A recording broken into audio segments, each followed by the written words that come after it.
I started to think about how I was going to spread this message, because it's a message about our homes, it's a message about asthma, it's a message about those little lungs and those little people, and it's also a message about the planet.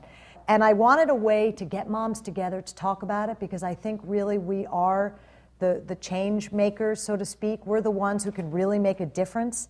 And I had this thought that if we all got together, that not only could you all hear the message, but then maybe you could help me to spread the message. And so I asked Cindy to come, my goddess, and talk to us about what's really going on in our homes and give you kind of the inside skinny on what's happening and what we can do to make a difference.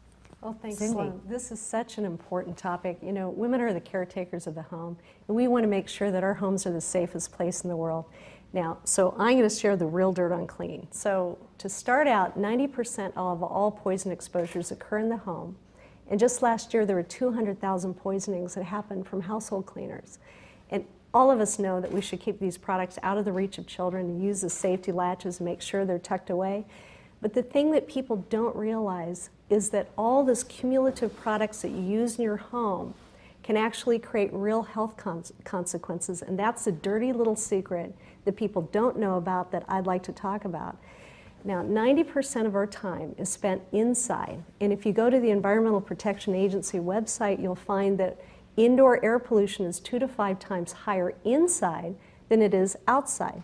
So you have to ask yourself the question, where are these pollutants coming from? Well, they're coming from our carpeting, they're coming from upholstery, they're coming from the air fresheners you spray in the air, and what you clean your home with.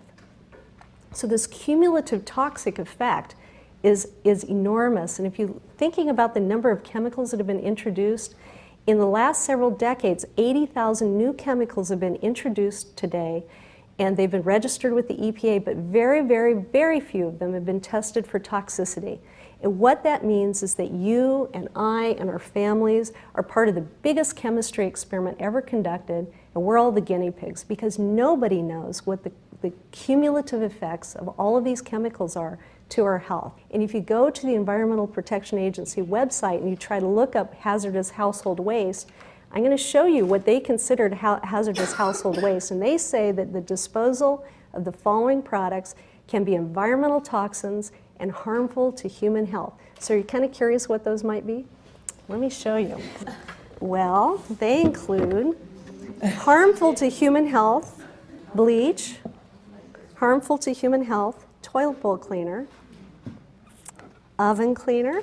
Obviously, for legal reasons, we can't reveal the names, but I think you might recognize Tub a few and of your tile pals. cleaner, and drain cleaner.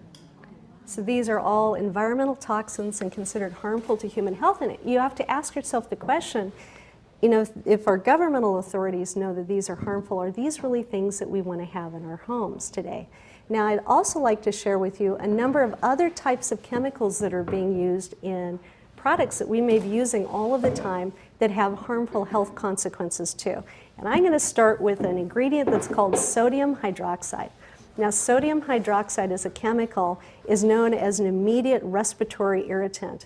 So immediately upon inhalation, it can cause respiratory problems. It can cause damage to your mouth, your eyes, your skin, and your throat. And in some cases, it could cause kidney and liver damage. So we're going to clear these off, and I want to show you kind of an array of products that contain this particular ingredient. And they include things like tub and tile cleaner, once again, toilet bowl cleaner, oven cleaner. So these are getting familiar, aren't they?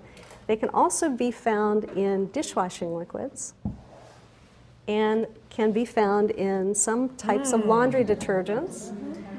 And they can be found in scouring cleansers and also some types of pre-spotters. Now, I want you to think about the ways you use these types of products. You'll notice a lot of them have spray triggers so that you're spraying them in the air.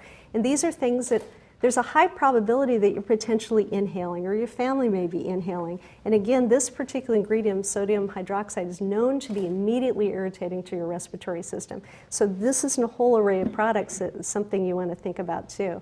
Now, another ingredient that's often found in household products is called hydrochloric acid. And you probably heard about this in high school chemistry. Very, very powerful and dangerous ingredient that's often found in toilet bowl cleaners and also in fabric odor eliminators. Now, hydrochloric acid will cause severe damage to your skin. It's fatal if it's ingested, and it can also cause severe problems if inhaled. And if you read the warning labels of these products, they say, be very, very careful, make sure your room is ventilated. But think of the way you use a toilet bowl cleaner. You're in a bathroom, you're working away, it's sealed up, and typically we don't hold our breaths when we're cleaning our home. That's not the typical way we do it. And this is a product. Or wear a gas mask. Or wear a gas mask.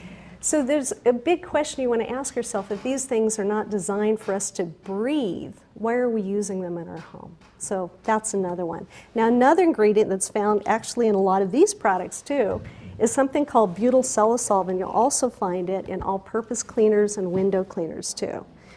Butyl salicylic is also known as a respiratory irritant, and it's something that there actually was a study that was done by the California Air Resources Board that showed that women who spend 15 minutes cleaning the soap scum off of their shower inhale 3 times the acute limit for this particular chemical.